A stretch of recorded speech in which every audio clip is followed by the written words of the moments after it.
तो यार रेसलमेनिया 39 को ख़त्म हुए अभी कुछ दिन ही हुए हैं, जिसके बाद भी काफ़ी एक्टिव रहा है WWE न्यूज़ में।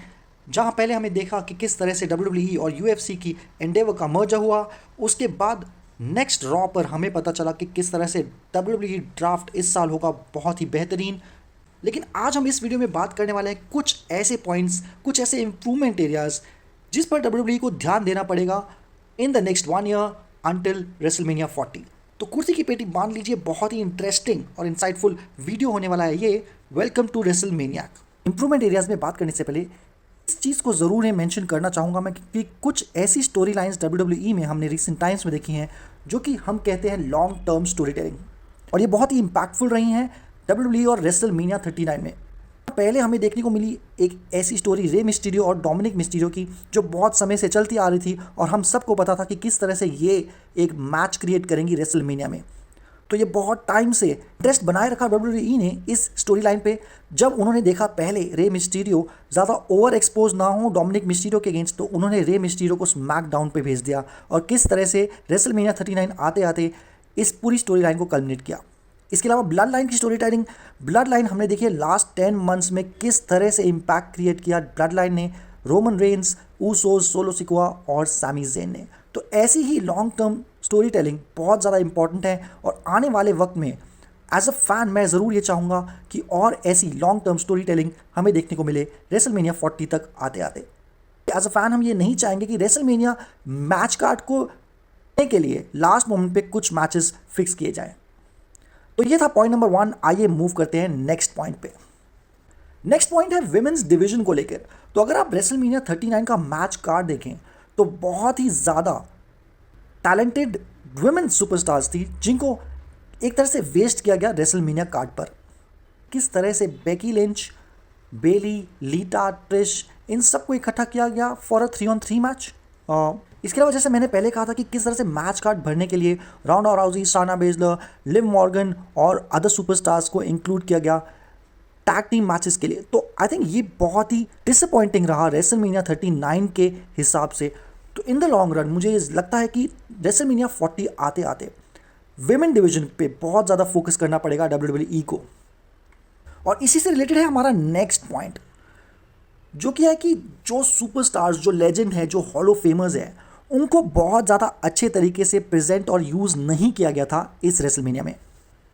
एग्जाम्पल के तौर पर मैं बात करूँगा ट्रिश स्ट्रैटस और लीटा का मैच। अब ये बहुत ही ज़्यादा आफ्टर थॉट टाइप वाला एक ऐसा मैच रखा गया जहाँ पर उनको इंक्लूड किया गया बेकी लिंच के साथ अगेंस्ट बेली, डकोटा काय एंड इयो स्काई। अब I have nothing against damage control, लेकिन वो किस चीज़ के लिए फाइट कर रहे थे ये कुछ ज़्यादा समझ नहीं आया।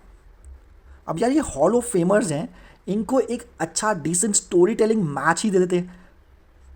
रेसलमेनिया 38 में आपको याद होगा कि किस तरह से केविन ओवेंस ने कम्पीट किया था against the returning stone cold Steve Austin, और एज अ लेजेंड उनको वो दर्जा दिया गया, उनको वो इंपॉर्टेंस दी गई कि किस तरह से उन्होंने मेन इवेंट किया नाइट 1 पर। तो अगर वो स्टोन कोल्ड स्टीव ऑस्टिन ऐसा इंपैक्ट क्रिएट कर सकते हैं क्योंकि उनको उस तरह का प्लेटफॉर्म, उस तरह की स्टोरी दी गई थी, तो आई एम श्योर लीटा और ट्रिश स्ट्रैटस आगे चल के कोई और ऐसे लेजेंड्स या रिटर्निंग सुपरस्टार्स को भी वो प्लेटफॉर्म, वो स्टोरी टेलिंग दी जा सकती है to create a bigger impact. आगे बढ़ते हैं फोर्थ पॉइंट पर। मेरे ख्याल से WWE रोस्टर में ऐसे बहुत सारे सुपरस्टार्स हैं जो कि बहुत टैलेंटेड हैं और उनके अंदर बहुत ज़्यादा पोटेंशियल है, लेकिन शायद उनकी माइक स्किल्स इतनी बेस्ट नहीं है, इतनी अच्छी नहीं है। तो इसीलिए ऐसे सुपरस्टार्स को ज़रूर दिया जाना चाहिए एक मैनेजर। हमने देखा कि किस तरह से पॉल हेमन और MVP ने इम्पैक्ट किया रोमन रेंस और बॉबी लैशली की career trajectory in the last few years. Current roster की देखिए तो मेरे दिमाग में 3 ऐसे नाम ज़रूर आते हैं जिनमें से शामिल हैं डेक्स्टर लूमिस, ब्रॉन्स्टन रीड और ब्रॉन स्ट्रोमन। आई थिंक इनका करियर और इनका कैरेक्टर बहुत ज़्यादा इंप्रूव हो सकता है अगर एक मैनेजर इनको दिया जा सके जो कि वो काम करे जो ये शायद माइक पर नहीं कर सकते।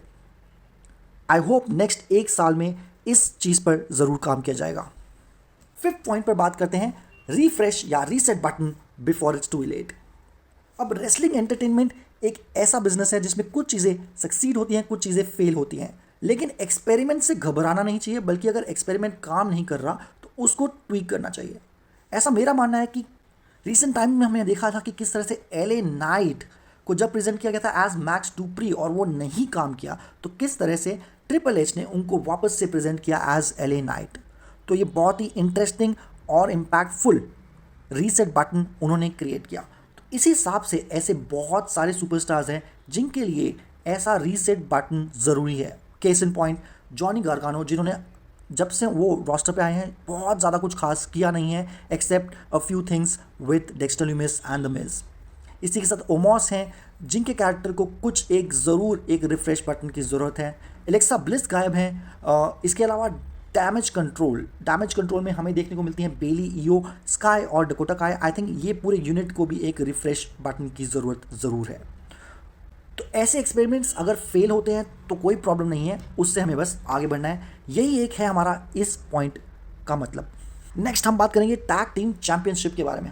अब टैग टीम चैंपियनशिप को यूनाइट करके दो पॉइंट्स आते हैं। एक तो ये कि बहुत सारे फैंस का ये मानना है कि बहुत ही सही ये डिसीजन था, क्योंकि इससे टैग टीम चैंपियनशिप की इंपॉर्टेंस बढ़ गई। ये एक ऐसी टाइटल बेल्ट्स बन गए टू फाइट फॉर। लेकिन मेरा ये मानना है कि क्योंकि बहुत बड़ा रोस्टर है और डब्ल्यूडब्ल्यूई में हमें देखने को मिलते हैं रॉ, स्मैकडाउन, इसके अलावा एनएक्सटी भी है, तो क्योंकि बहुत सारे सुपरस्टार्स हैं तो बहुत कम ऐसे सुपरस्टार्स को चांस मिलता है to be shown as a champion. I think unify करने के बाद टैग टीम चैंपियनशिप की इंपॉर्टेंस ज़रूर बढ़ गई है, लेकिन अब वापस से टाइम है कि इसे स्प्लिट करें और ऐसे टैग टीम चैंपियंस को मौका दिया जाए ये बेल्ट पहनने के लिए।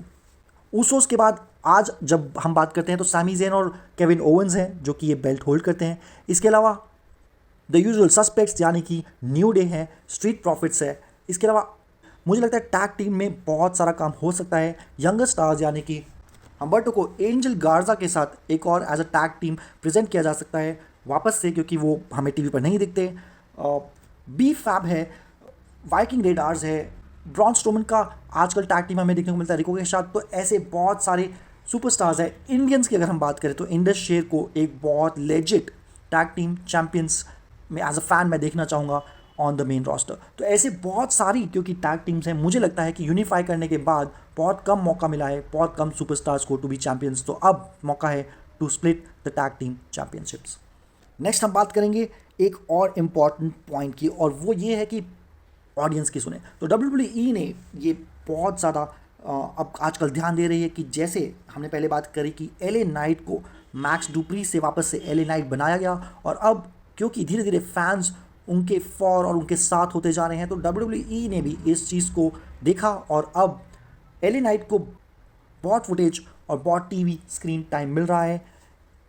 इसके अलावा सैमी ज़ेन का राइज और आई थिंक ऐसे बहुत सारे और सुपरस्टार्स इन द मेकिंग है। तो जब तक डब्ल्यूडब्ल्यूई फैंस के इंटरेस्ट और उनके ओपिनियंस को वेटेज देती रहेगी तब तक हमें देखने को मिलेंगे ऐसे न्यू सुपरस्टार्स। नेक्स्ट एक बहुत ज़्यादा इंपॉर्टेंट पॉइंट पर मैं बात करने वाला हूँ और वो है money in the bank brief case पे। तो आई थिंक रेसलमेनिया से पहले डब्ल्यूडब्ल्यूई ने इस साल शायद वेस्ट कर दिया मनी इन द बैंक, जहाँ हमें पिछले साल देखने को मिले थे कि किस तरह से ऑस्टिन थ्योरी और लिव मॉर्गन बने थे मनी इन द बैंक के विनर्स, और लिव मॉर्गन ने 24 आवर्स के अंडर इन द बैंक को कैश इन किया। वहीं ऑस्टिन थ्योरी की स्टोरी वो बहुत ज़्यादा समझ नहीं आई मुझे मनी इन द बैंक को लेके, कि किस तरह से पहले वो money in the bank brief case लेके घूमते रहे और जब फाइनली बात आई तो उन्होंने मेन चैंपियनशिप पर उसे कैश इन ना करके सेकेंडरी चैंपियनशिप पर उसे कैश इन किया। हालांकि ऑस्टिन थ्योरी का कैरेक्टर उसके बाद इम्प्रूव ज़रूर हुआ, और हम बात करें कि मनी इन द बैंक को प्रॉपरली यूटिलाइज नहीं किया गया था। ये एक मौका है for any superstar to cash in against the championship at any point in the next 1 year. तो आई थिंक ये अगर इस चीज़ को इतनी इंपॉर्टेंस दी गई है तो उस चीज़ को ढंग से यूज़ ज़रूर किया जाना चाहिए। लास्ट पॉइंट पे जिस पे हम बात करने वाले हैं वो है splitting the universal and WWE championships. अब Roman Reigns almost 950 plus days से ज़्यादा ये चैंपियनशिप होल्ड कर चुके हैं। मेरे ख्याल से वो 1000 डेज का जो मार्क है उसको ज़रूर बीट कर देंगे, लेकिन उसके बाद हिस्ट्री बुक्स में आने के बाद मुझे लगता है डब्ल्यूडब्ल्यूई को इस टाइटल को ज़रूर स्प्लिट कर देना चाहिए फॉर द सिंपल रीज़न कि अब ये स्टोरी थोड़ी सी बोरिंग होती जा रही है। सेकेंडली बहुत सारे ऐसे टॉप के सुपरस्टार्स हैं जो डिज़र्व करते हैं to be champions on different rosters. अब रॉ है, स्मैकडाउन है, तो ज़रूर मुझे लगता है हर एक राउस्टर और हर एक शो डिज़र्व करता है एक चैंपियन, क्योंकि अगर आप देखें पिछले 1 साल में ऐसा बहुत बार हुआ कि हमें देखने को मिले Roman Reigns on SmackDown on raw, तो वो कौन से रास्टर से हैं किसी को नहीं पता, और उस तरह से स्टोरीज पैन आउट हो सकती हैं in the coming year leading to WrestleMania. तो ये थे मेरे ऐसे कुछ पॉइंट्स, कुछ ऐसे फैक्टर्स जिसको WWE को कंसिडर करना चाहिए in the next 1 year going on to WrestleMania 40। आप इन सब पॉइंट्स में से कौन से पॉइंट्स पे एग्री करते हैं? क्या ऐसा एक पॉइंट है जो मैंने कवर नहीं किया? आपके क्या ओपिनियंस हैं? कमेंट सेक्शन में ज़रूर बताएं। और हाँ, अगर वीडियो पसंद आया तो प्लीज़ लाइक ज़रूर करें, शेयर करें, और सब्सक्राइब नहीं किया तो सब्सक्राइब ज़रूर करें हमारा channel. Until next video, take care.